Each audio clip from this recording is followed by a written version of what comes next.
Sean todos muy bienvenidos a este repaso número 7 de la lección de Escuela Sabática, que nos hemos concentrado en un libro muy interesante, no solamente en el terreno histórico, sino también en el terreno de reafirmar o de reacomodar, reajustar nuestra vida, nuestras decisiones, porque tenemos un camino para el cielo. Hay un cantito que se entona mucho en los campamentos, que no sé si algunos de ustedes lo recuerdan, que dice: Cristo nos pide que subamos más, pero mirando al mundo, bajaremos más. Cuando andamos subiendo y bajando, ¿qué nos va a pasar? Dice el canto: nunca vas a llegar. Así que tal vez la preocupación principal de Satanás como el enemigo de las almas no es de que tú estés aquí en la iglesia hoy. Tal vez eso ni siquiera le preocupa a Satanás. Lo que le preocuparía a Satanás es que vengas a la iglesia y que decidas poner tu vida en las manos de Dios todos los días de la semana, incluyendo el sábado. Eso es lo que le preocupa, no que vengamos un día. Y por eso, cuando no hacemos realmente reformas, lo que pasa en las vidas, hermanos, es que viene una fachada y empezamos a vivir en una crisis, aunque ni siquiera nosotros tengamos conciencia de la misma. Quiero decirte que históricamente ha habido muchos accidentes por fallas estructurales. Te quiero platicar solamente una de tantos que hay en la historia. Esto sucedió en el año del 2013 en Bangladesh. Fíjense que aquí, en junio específicamente, un edificio de 8 pisos acabó con la vida de 1,100 personas porque se derrumbó y dejó más de 2,500 heridos. Si nosotros vemos las cifras tan alarmantes, y aquí la puedes ver, pues parte de esas escenas trágicas, tú empiezas a buscar, bueno, ¿quién fue el culpable? ¿Fue un terremoto? No, no fue un terremoto, hermanos. El dueño y el ingeniero principal de este complejo de edificios conocía perfectamente que algo iba a pasar porque sabían las grietas ya evidentes y profundas en ese edificio. Horas antes del colapso se habían oído crujidos extraños y se los fueron a comunicar a estas personas. Entonces dejaron pasar por alto esta situación y la tragedia sucedió y todas estas personas perdieron su vida. Pero esto fue de reflexión hace 2 años atrás, porque muchos países, no solamente Bangladesh, construyen con materiales de baja calidad. Ahorita hay un problema, una situación en la Ciudad de México, en una zona muy cara. Si has escuchado, esta zona es Santa Fe, donde mucha gente con buena posición hizo sus inversiones. ¿Y qué le está pasando al cerrito? Se está desgajando, se está desmoronando. Entonces, apreciados hermanos, el mensaje que quiere concentrar el libro de Jeremías y Jeremías mismo en su tiempo fue: no construyas sobre materiales tu vida, no la construyas sobre materiales que a la menor provocación o ante una crisis van a sucumbir. El apóstol Pablo también fue un gran reformador y lo expresó con estas interesantes palabras. Vamos a el texto de primera carta a los Corintios, capítulo 3, versículos 11 al 13, el cual dice así: porque nadie puede poner otro fundamento que el que está puesto, el cual es Jesucristo. Y si sobre este fundamento alguno edificare oro, plata, piedras preciosas, madera, heno, hojarasca, la obra de cada uno se hará manifiesta, porque el día la declarará, pues por el fuego será revelada, y la obra de cada uno cual sea, el fuego la probará. Hermanos, aquí dice el apóstol Pablo, muchas gracias a todos de antemano por su participación, que haríamos bien en redefinir sobre qué materiales estamos construyendo nuestra vida. Hay una parábola muy conocida de Jesús, donde había dos hombres y uno construyó su casa sobre la arena y sobre la roca. Y como consecuencia de esas construcciones, dice, vino el viento en un caso y en el otro, y el destino, es decir, el resultado fue muy diferente. ¿Qué le pasó al de la arena? ¡Pum! Y tú dices, claro, lógica. ¿Y qué le pasó al que construyó sobre la roca? Permaneció. Aquí el mensaje, si lo podíamos resumir en una figura de tantas que tiene el libro de Jeremías, es que le estaba diciendo a sus conciudadanos, con palabras duras, pero con un corazón muy tierno, porque él no era un hombre malo ni sangriento, pero le quería decir el mensaje de Dios: no construyas sobre heno, hojarascas, construye sobre la roca, que es Jesús. Hermanos, imagínense aquí mal dibujado, porque no tengo buen ángulo y aparte no soy buena dibujante. Imagínense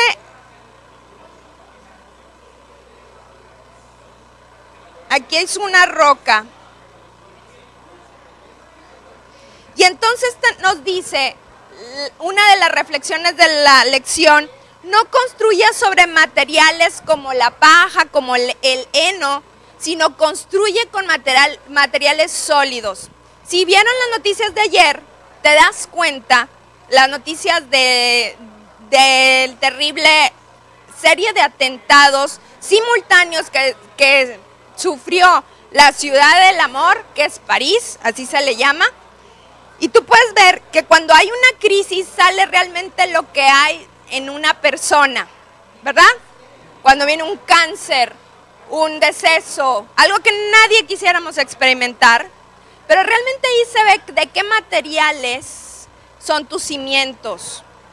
Y cuando tus materiales son tan, no sé, tan débiles como la paja y el heno, o tan firmes como la solidez de la roca, que es Cristo Jesús.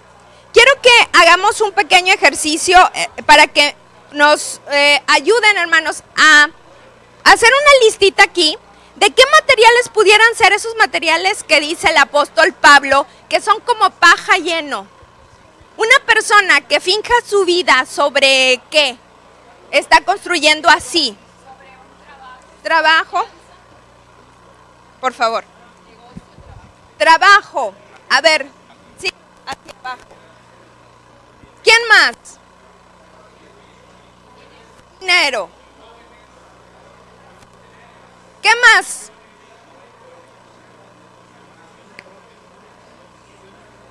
Pues tu conocimiento, de sabiduría, tu sabiduría. ¿Qué más, hermanos? Una persona que finca su vida sobre el trabajo, sobre el dinero, sobre tu propia sabiduría. ¿Qué más? ¿Qué pudiera ser?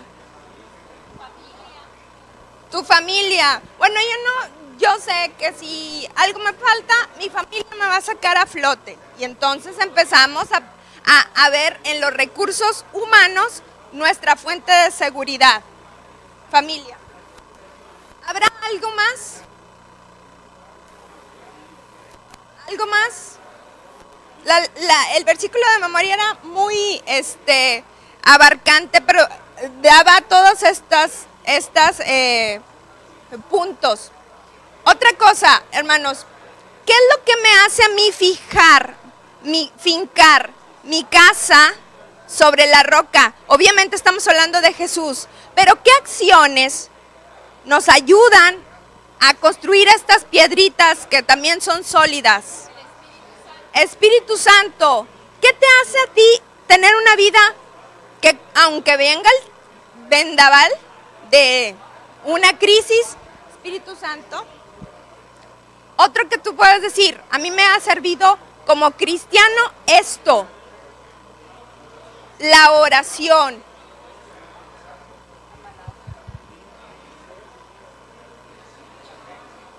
Fe, cosa, hermanos? La Biblia. Y le podemos, tal vez otro recurso, la iglesia, porque ¿cuánta gente no quisiera estar en su casa? Ay, aquí estoy muy a gusto, pero sabemos que tenemos una cita con nuestro Padre Celestial y que no venimos aquí porque somos buenos, sino porque necesitamos de Dios. ¿Qué les parece estas listas? Muchas gracias. ¿Hacia dónde quieres dirigir tu vida? ¿Hacia aquí o hacia acá? Ay, cómo hay gente preocupada por su trabajo. Con justa razón dicen algunos, porque tienes dependientes, no sé, dependes de ti, de los recursos. No te preocupes por tu trabajo. Preocúpate por tener todo esto. ¿Qué no ha prometido Dios que se va a ocupar de cada una de tus necesidades materiales si te enfocas en fincar así? Entonces, ¿por qué estás preocupado y echando así tus frustraciones a la menor provocación? Eso indica, hermanos, dónde están tus prioridades. Es que ¿por qué esta injusticia? ¿Y por qué me están haciendo esto laboralmente? Entonces, ¿estás aquí? ¿No estás acá? Fíjense que a veces, esto es de mucho estudio y de mucho interés para todos. Jeremías le tuvo que decir a un pueblo que, por eso lo dibujé, o tratar de dibujar.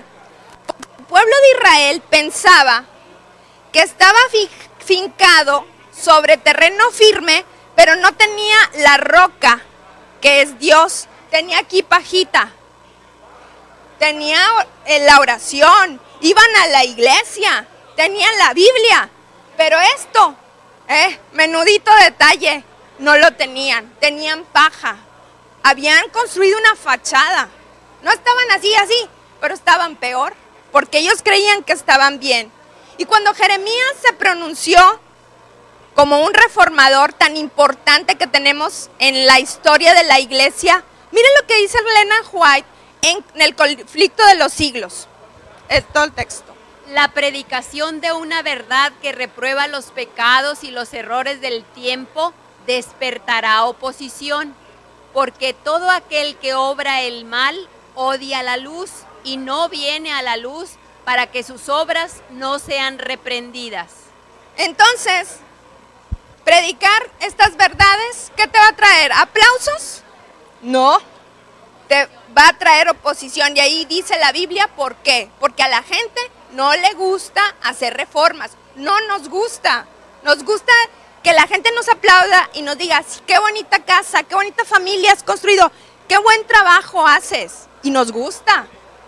Entonces, llevarnos al arrepentimiento del cual hablamos y estudiamos esta semana no nos gusta. Fíjense esta situación en ese mismo párrafo. Dice, Elías, el profeta Elías, fue acusado de turbar a Israel. Y Jeremías lo fue de traidor. San Pablo de profanador del templo. ¿Y qué me puedes decir de Jesús? No fue acusado de ser un sedicioso, un revoltoso. Que si no lo mataban, fue el argumento en el cual la junta de la iglesia dijo, si no matamos a nuestra nación se derrumba, cae. Así que podemos ver que los resultados no siempre van a ser fáciles, pero no porque no sean fáciles para un misionero como lo vamos a hacer tú y yo, tal vez en una familia incrédula o en un medio incrédulo, tú no te vas a quedar callada o callado. Jeremías concentró, en esta semana estudiamos un problema que le pasa a toda la humanidad, la idolatría, la adoración al Creador o a las especies inferiores. ¿Qué es más fácil? ¿Adorar a Dios o algo que tú puedas manufacturar a través de la madera, del metal? ¿Qué es más fácil? La gente le gusta ver, ¿verdad? Corrí ahí hace unos semestres atrás y eran los exámenes finales y cada alumno se le designa como todos los todos los días una mesita de trabajo para que se concentrara toda la hora en un examen final. No sé, no crean que yo ponía exámenes difíciles, no, tampoco. Pero me llamó la atención dos casos de los cuales le voy a platicar. Bueno, es que era la materia, no eran mis exámenes. Había el muchacho, muchacha, uno de los más traviesos que había ahí en la clase, y sacó una figurita así chiquita, y tenía patitas y todo, y la puso aquí al lado, una virgencita, no sé de qué nombre. Luego volteó y había otra chica que hizo lo mismo. Me llamó mucho la atención, a mí nunca me había tocado, no sé si a los maestros aquí presentes les ha tocado, pero yo dije, ¿qué dirán del examen? Que tienen que sacar sus figuritas, pero no sé. Y eso me dio, ¿saben qué me dio, hermanos? Ternura. Pensar, pues ya no saben ni qué. Uno sí era muy inteligente, o sea, no era porque no había estudiado, pero era una costumbre que él tenía. Y me hace pensar, y se los comparto, porque ¿cuál es el atractivo de la idolatría? A la cual constantemente Israel era su talón de Aquiles. ¿Saben que un pastor hizo este análisis y se lo comparto?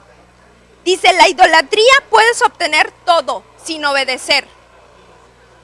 ¿Y qué fácil?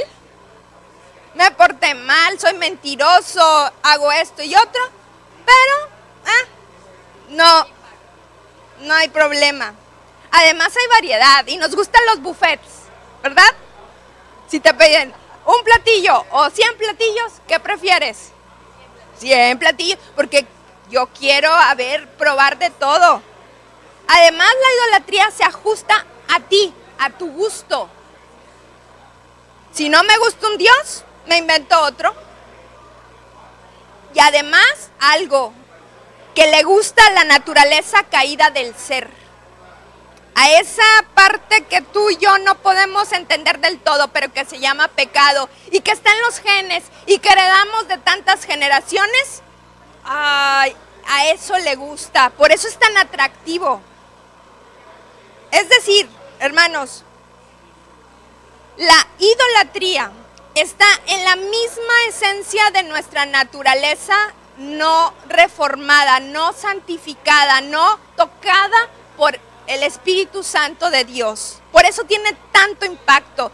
Hace unas semanas por aquí sí pasaron por Washington y todo esto, en el templo de San Judas, que es tan popular, no sé de cuántos años para acá, pero creo que es de unos años para acá, cómo la gente se va por miles de personas. Y en mis contactos, muchos de ellos exalumnos ponen, ya fui con San Juditas, ya le cumplí, ahora sigue. El de no sé cuál es su frase, por cierto, no la recuerdo. Hermanos, entonces, Jeremías dice, y le recuerda a Israel algo básico, que ellos ya lo sabían, pero constantemente olvidaban. La inutilidad de los ídolos. Y les dice, y trata de describir cómo son esos ídolos. ¿Qué dice Jeremías 10, 8, 14 y 15? Todos son necios y tontos, nada pueden aprender de un pedazo inútil de madera. Todo hombre se embrutece y la falta ciencia. Se avergüenza de sus ídolos todo fundidor, porque es mentira en su obra y no hay vida en ellos. Son inútiles, objeto de burla, en el tiempo del castigo perecerán. Fíjense todas las palabras duras, podemos decir, dice, todos son necios, tontos, y todo el que adora, es decir, el que tiene esa costumbre, se embrutece. Voy a regresarme tantito. Nosotros somos transformados de acuerdo a lo que contemplamos. Y si contemplamos a seres inferiores a nosotros, incluso los griegos tenían dioses que eran caprichosos, eran pasionales, que te podían robar a la esposa. Tú lees su mitología y es increíble, y a eso les gustaba. Y eres lo que contemplas. Por eso, fijar los ojos en Cristo, es decir, mirar hacia arriba, no es que Dios te quiere quitar tu libertad, sino que te quiere elevar. La idolatría degrada, embrutece, lo acaba de decir Jeremías muy nítidamente. Fíjense, aquí les puse una foto de tantas apariciones que hay en el año que dicen, se apareció una virgen en el comal, en el metro, en el hongo, en la tortilla, en el pan, y tú dices, ¿cómo una persona con tantita lógica puede creer en esto? Pero aquí dice Jeremías la razón, ¿por qué la gente cree en esto? Porque ser idólatra te embrutece, te hace tonto, te hace necio. Y dice, es que no hay vida en ellos, tú los tienes que andar cargando. Es increíble, ¿no? Hermanos, voy a hablar de la idolatría física. La Iglesia Católica emitió ha sacado tantos santos y tienen otro nombre, beatos, santos y beatos, y en la lista oficial del 2005 dice que había más de 7,000 en un buffet de ídolos, de seres que sabemos que no viven, pero que creen a través del error, creen que fueron personas que vivieron una vida sagrada y son capaces de interceder por ti en el cielo ante Dios y que necesitas de su ayuda. Es por eso que son tantos santos y son 365 días del año que mejor, para no batallar, el 1 de noviembre le pusieron el Día de Todos los Santos. Vamos a resumir porque ya son muchos y parece que cada año suman y suman y suman y suman. Es decir, idolatría, idolatría, idolatría. Y la gente se embrutece, se hace tonta, se hace necia usando las palabras de Jeremías. Fíjense, hermanos, somos lo que contemplamos. Se hizo este experimento en 1957, en el cual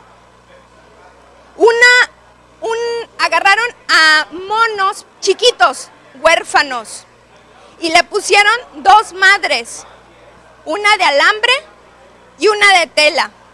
Los monitos huérfanos, pues la de alambre estaba muy fría, entonces agarraban a la mamá de tela. Y hicieron un estudio en la comparativa de unos monitos de la misma edad, de los mismos meses, pero con su mamá natural. ¿Cuál fue la diferencia? Bueno, los que tuvieron una crianza de la madre de tela, que tú la puedes ver ahí, su desarrollo fue más lento. Fueron socialmente ineptos, no se adaptaban. En edad adulta, cuando tuvieron sus propios hijos, los descuidaron, o sea, no se veía la misma disposición, cuidado, amor que les prodigaron pues las otras familias. ¿Qué nos quiere decir esto, hermanos? Que somos lo que contemplamos, que a Satanás tiene un gran interés en nuestra idolatría. Llámese de santos, de beatos, de figuritas, o llámese de incluso la razón misma, porque podemos utilizar nuestro trabajo como nuestro gran Dios, incluso nuestra familia como el gran Dios, y no se diga el dinero. Decían unos pastores sudamericanos, el problema del siglo XXI son las 3P. ¿Sí saben cuál es la idolatría? La resumieron en las 3P. Plata, placer y poder. Y analízalo. Y ellos decían, porque eran colombianos, que también viven muy de cerca nuestro problema del narcotráfico. ¿Por qué tantas familias quieren entrar esa dinámica del narcotráfico? Porque te da plata, poder y placer. Y en todos los ámbitos pega. Podemos hacer de nosotros idólatras cuando descuidamos nuestra relación con Dios. ¿Qué mandamientos, hermanos, Lo que, por cierto, los mandamientos son esa muralla protectora que Dios ha puesto y que Satanás tiene gran interés en quebrarla, en menospreciarla, en decirte a ti y a mí que eso ya está pasado de moda, que no, vivimos en otra era. ¿Qué mandamientos son específicamente para evitar la idolatría? El 1 y el 2, para empezar. Si pusiéramos como si Dios quisiera despertarnos de la idolatría, de todo esto, o de la idolatría física, y decirnos, hey, ¿qué dice más o menos el primer mandamiento? No tendrás dioses ajenos delante de mí, no hagas de esto tu Dios. ¿Y la segunda? Para que no caigas en la trampa de que aquí la tengo, pero no la adoro, la venero, como tanta gente, como mis exalumnos que tenían ahí la figurita. No, es que solamente un recordativo. Si te has subido un taxi, a veces los taxistas, y alguien le pregunta a un taxista, es que ¿por qué tiene eso? Es que no, me recuerda que estoy bajo el cuidado de un ser superior. Y tú dices, ay, qué bonito pensamiento. Pero dice Dios en su segundo mandamiento, no te vayas por ese terreno, es peligroso. Estás pisando en terreno encantado. Y Satanás nos lleva muchos años, dicen por ahí, un camino largo, diría. No te metas, por eso no te debes de hacer imágenes. ¿Para qué? Para que te postres ante ellas. Fíjense, hermanos, el segundo mandamiento desaprueban la idolatría, pero también el materialismo. Como decían los pastores colombianos, la plata. Sí, hay gente que adora sus propiedades, sus ranchos, sus casas. ¿Por qué? Porque somos materialistas. La ley de Dios es la única ley que puede controlar con eficacia la conciencia. ¿Cómo la debemos de obedecer? Dicen algunos, incluso sacerdotes y pastores que guardan el domingo. ¿Qué les pasa, adventistas? No se puede guardar la ley, es muy abarcante. Dios ahí la puso de adorno, como un estándar de calidad a la cual nunca vamos a llegar. Pero aquí dice cómo sí podemos guardar la ley. ¿Cómo podemos guardar la ley de Dios? Como Jesús la guardó, pidiendo al amor del Espíritu Santo que nazca esa semilla que no tenemos. El amor es la raíz de la fidelidad a Dios y la honra y el respeto por los derechos de nuestro prójimo. Es por eso que ¿qué ídolos, hermanos, te impiden conocer y entender a Dios? ¿Habrá en nosotros idolatría? No tenemos imágenes, yo creo que ustedes tampoco. Si tú puedes decir, es que yo estoy aquí. Bueno, eso pensaban los israelitas, los príncipes y sacerdotes del tiempo de Jeremías. Tenían aparentemente una serie de buenas cosas, pero habían borrado a Dios del mapa. Y en cambio, tenían paja. ¿Quién está peor? ¿Este o este? ¿Quién está peor? Los de Bangladesh sabían que se iba a caer porque ahí estaban las grietas, tarde o temprano. Pero en Israel, vamos a trasladar, pensaban que estaban bien porque tenían la oración, tenían la fe, tenían las ofrendas, tenían la iglesia, tenían la Biblia, pero no tenían más que paja. Habían construido una religión hueca y eso es más peligroso. Y ahí podemos estar cada uno de nosotros, desgraciadamente. Por eso este mensaje no es para el de afuera, es para nosotros principalmente. El camino de la obediencia, tú puedes decir, ay, qué estándar tan alto ha dejado Dios. Tú no puedes entender a Dios a menos que tengas intimidad con Él. A menos que camines con Él todos los días, no nada más una vez a la semana. A menos que vivas con Él. Yo me pongo un poquito a pensar en el caso, aquí está Abraham, un hombre que tenía intimidad con Dios, ¿sí? Todos los días, ve todos los altares que hacía Abraham. Y cuando Abraham en su vejez recibió la voz de Dios que le dice, agarra a tu hijo, al único, al de la promesa, porque el otro no cuenta aquí, Ismael no entra, a Isaac, y lo vas a sacrificar. Dice Elena de White que fueron los peores 3 días de la vida de Abraham, pero no fue una vida como Jonás para escabullirse de la obediencia. No entendía muy bien qué es lo que estaba pasando, pensaba, es que yo ya estoy muy anciano, a lo mejor oí mal, y cada día se levantaba y decía, Señor, háblame, dime otra orden, pero cada día avanzaba en la obediencia. Eso es lo increíble del padre de la fe llamado Abraham. No entiendo, pero yo camino contigo. No entiendo, Señor, yo quiero que este día me digas, ¿sabes qué? Cambio de planes, pero yo camino.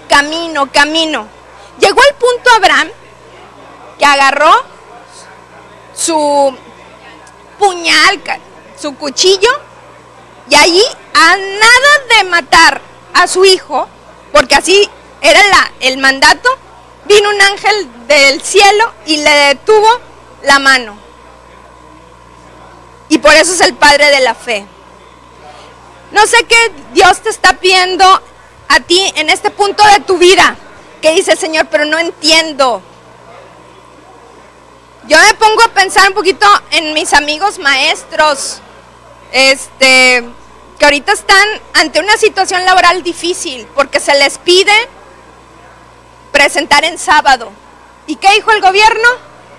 No hay permiso. Es momento de correr. Es momento de ver estos ejemplos y decir, Señor, no entiendo, pero obedezco. Y me voy a mantener fiel con tu ayuda. Así que no desistas, sea la tragedia por la cual estás pasando, por la cual está llegando el agua hasta aquí y sientes que te ahogas, tú obedece, porque al Hijo de Dios le va a ir bien. Al Hijo de Dios no tiene un futuro incierto. ¿Qué será? ¿Qué va a pasar? Incluso decíamos entre semana que incluso en la muerte a veces se convierte en un triunfo, porque ya tienes asegurado a tu familiar allá, que lo vas a ver allá. No es un fracaso. Hermanos, a veces hacemos con este ejemplo que puso Jeremías, yo quiero que nos ubiquemos en el mapa para ver la ciudad de Silo. Allí estaba, no sé si la ubiquen, ahí está la flechita. Esta fue una ciudad clave para la historia de Israel, porque después del éxodo, ahí llegó el tabernáculo y ahí se estableció.